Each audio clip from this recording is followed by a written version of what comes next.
Hey everyone, as mentioned in our previous video, the trek to Paro Taktsang, Tiger's Nest Monastery, was the highlight of our trip to Bhutan. So, here we are at base camp. Base camp is about 2600 meters above sea level, and let's get started with a few tips before we go. So, the first and the foremost is definitely do carry a walking stick. These are available from the base camp itself.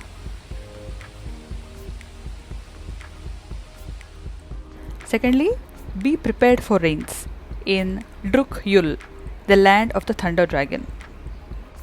So we undertook this trek in end of September 2024, and while we enjoyed sunnier and warmer climates at Thimpu and Punakha, there were definitely rains at Paro, which is why we were able to start a bit late as well, say around 8:30 in the morning.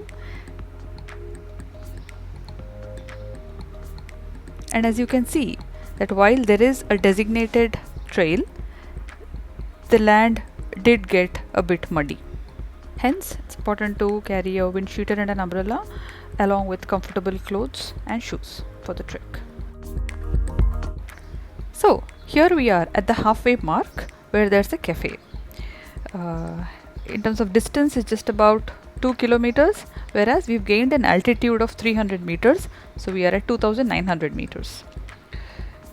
Actually, I'm glad we didn't see this view on the way up because the cliff definitely looks precarious.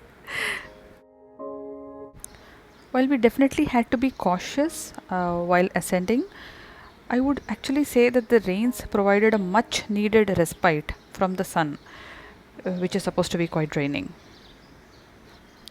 So about 2 hours into the trek, we come to the last leg, wherein there are about 750 to 800 steps to reach Tiger's Nest. And this is where we are treated to the beautiful view of the monastery.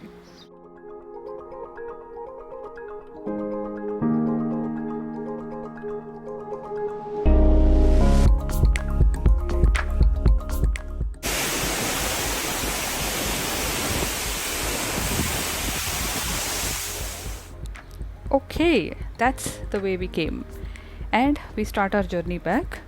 The monastery is at a height of 3120 meters, which is about 10,200 feet. And the legend of Paro Taktsang is that Guru Padmasambhava, also known as Guru Rinpoche, meditated at this spot, and he arrived at this place astride a tigress. And the tigress was at a cave, which is the spot of the cafe as well. Hence the name Tiger's Nest. While this is said to have taken place in 8th century, the temple itself was built around 16th century.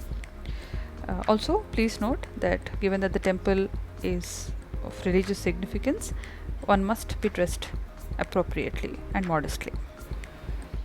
We completed the entire trip of about 11 kilometers in 5.5 hours, 2.5 hours on the way up and 3 hours on the way down.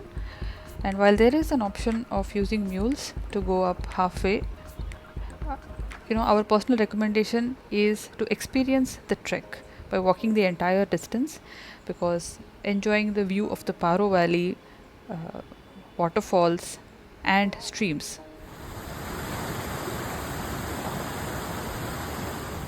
is an experience by itself.